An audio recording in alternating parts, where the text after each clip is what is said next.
the office of President of the United States, the office of President of the United States, and will, to the best of my ability, preserve, protect, and defend the Constitution of the United States. The Constitution of the United States. So help me God. So help me God. Congratulations.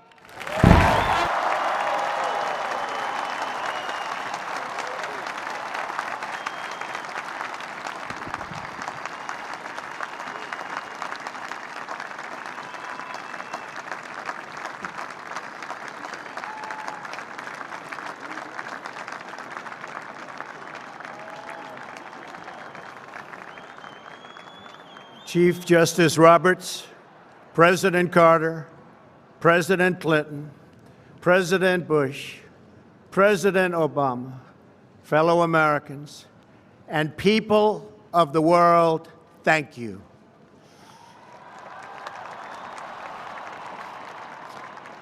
We, the citizens of America, are now joined in a great national effort to rebuild our country and restore its promise for all of our people.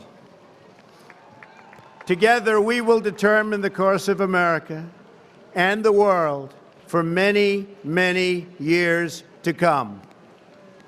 We will face challenges. We will confront hardships, but we will get the job done. Every 4 years, we gather on these steps to carry out the orderly and peaceful transfer of power. And we are grateful to President Obama and First Lady Michelle Obama for their gracious aid throughout this transition. They have been magnificent. Thank you.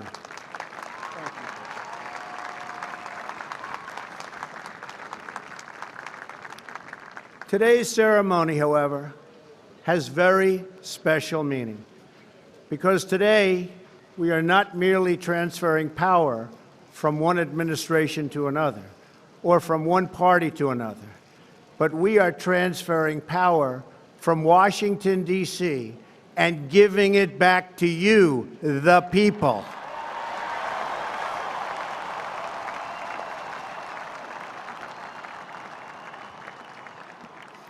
For too long, a small group in our nation's capital has reaped the rewards of government while the people have borne the cost. Washington flourished, but the people did not share in its wealth. Politicians prospered, but the jobs left and the factories closed. The establishment protected itself, but not the citizens of our country. Their victories have not been your victories. Their triumphs have not been your triumphs. And while they celebrated in our nation's capital, there was little to celebrate for struggling families all across our land.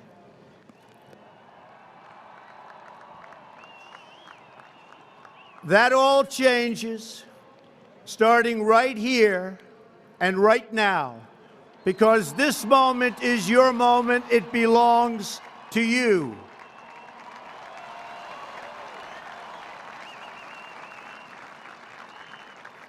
It belongs to everyone gathered here today and everyone watching all across America.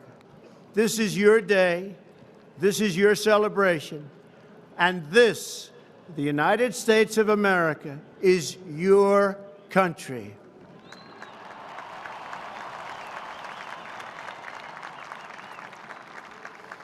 What truly matters is not which party controls our government, but whether our government is controlled by the people. January 20th, 2017 will be remembered as the day the people became the rulers of this nation again.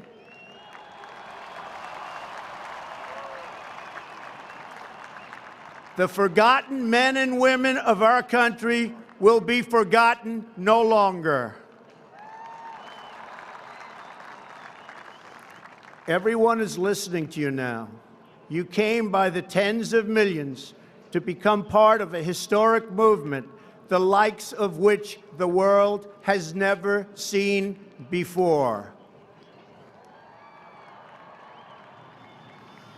At the center of this movement is a crucial conviction that a nation exists to serve its citizens. Americans want great schools for their children, safe neighborhoods for their families, and good jobs for themselves. These are just and reasonable demands of righteous people and a righteous public. But for too many of our citizens, a different reality exists. Mothers and children trapped in poverty in our inner cities, rusted out factories scattered like tombstones across the landscape of our nation, an education system flush with cash, but which leaves our young and beautiful students deprived of all knowledge. And the crime, and the gangs, and the drugs that have stolen too many lives and robbed our country of so much unrealized potential. This American carnage stops right here and stops right now.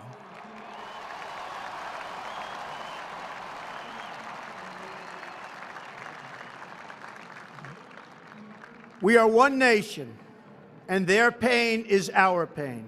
Their dreams are our dreams, and their success will be our success. We share one heart, one home, and one glorious destiny. The oath of office I take today is an oath of allegiance to all Americans.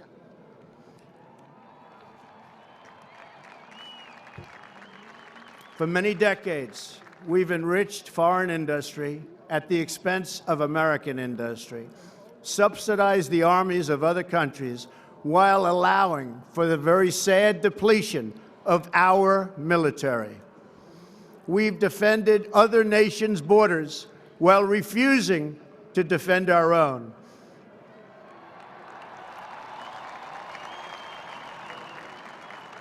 And spent trillions and trillions of dollars overseas while America's infrastructure has fallen into disrepair and decay.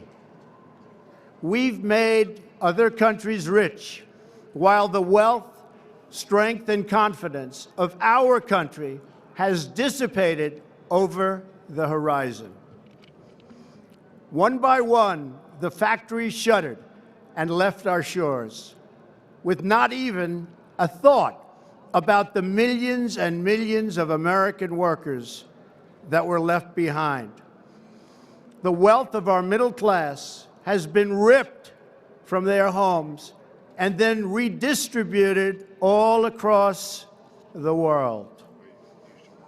But that is the past, and now we are looking only to the future.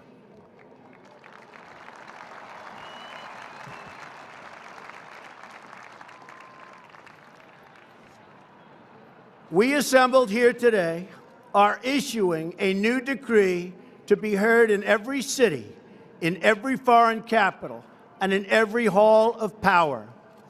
From this day forward, a new vision will govern our land. From this day forward, it's going to be only America first. America first.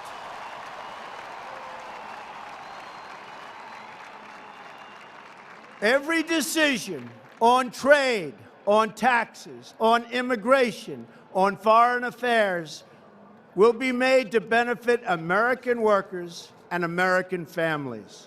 We must protect our borders from the ravages of other countries, making our products, stealing our companies, and destroying our jobs.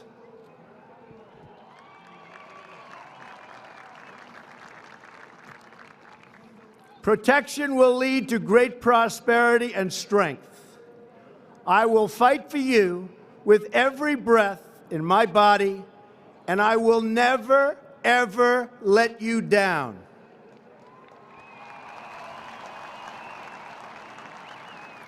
America will start winning again, winning like never before.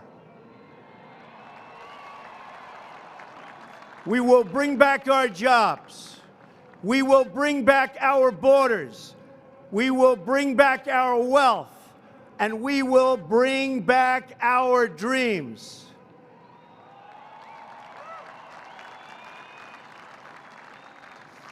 We will build new roads and highways and bridges and airports and tunnels and railways all across our wonderful nation.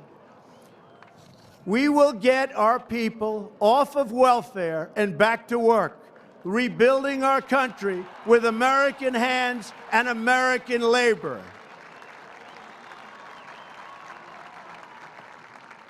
We will follow two simple rules: buy American and hire American. We will seek friendship and goodwill with the nations of the world, but we do so with the understanding that it is the right of all nations to put their own interests first. We do not seek to impose our way of life on anyone, but rather to let it shine as an example. We will shine for everyone to follow. We will reinforce old alliances and form new ones and unite the civilized world against radical Islamic terrorism, which we will eradicate completely from the face of the earth.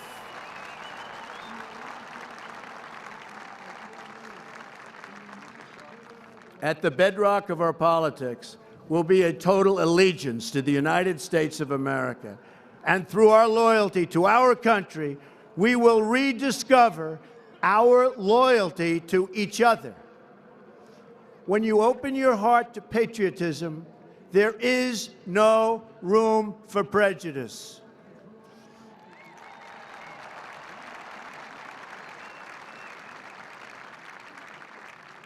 The Bible tells us how good and pleasant it is when God's people live together in unity.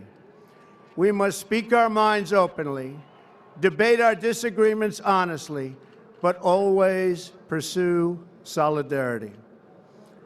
When America is united, America is totally unstoppable.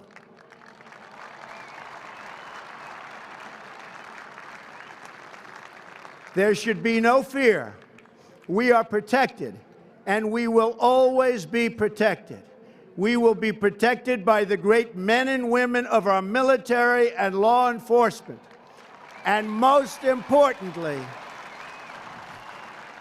we will be protected by God.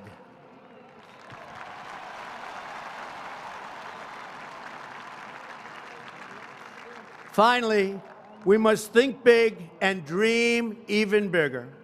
In America, we understand that a nation is only living as long as it is striving.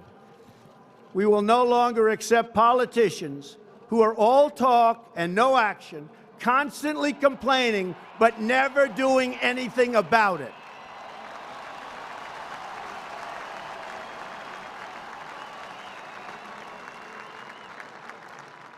The time for empty talk is over. Now arrives the hour of action.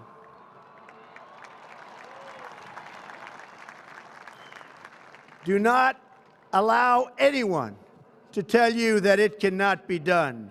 No challenge can match the heart and fight and spirit of America.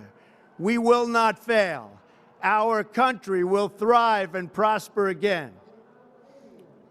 We stand at the birth of a new millennium, ready to unlock the mysteries of space, to free the earth from the miseries of disease, and to harness the energies, industries, and technologies of tomorrow. A new national pride will stir our souls, lift our sights, and heal our divisions.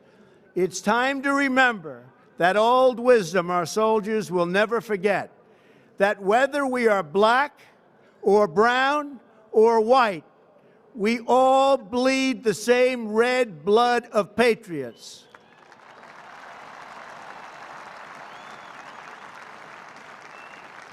We all enjoy the same glorious freedoms, and we all salute the same great American flag.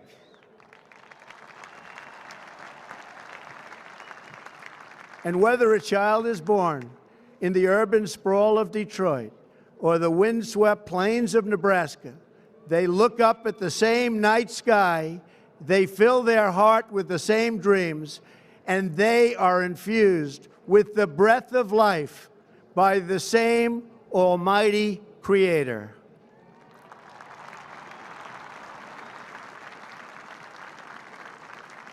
So to all Americans in every city, near and far, small and large, from mountain to mountain, from ocean to ocean, hear these words: you will never be ignored again.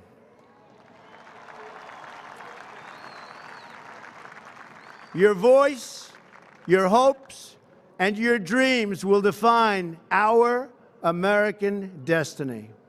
And your courage and goodness and love will forever guide us along the way. Together, we will make America strong again. We will make America wealthy again. We will make America proud again. We will make America safe again. And yes, together, we will make America great again. Thank you, God bless you, and God bless America. Thank you. God bless America.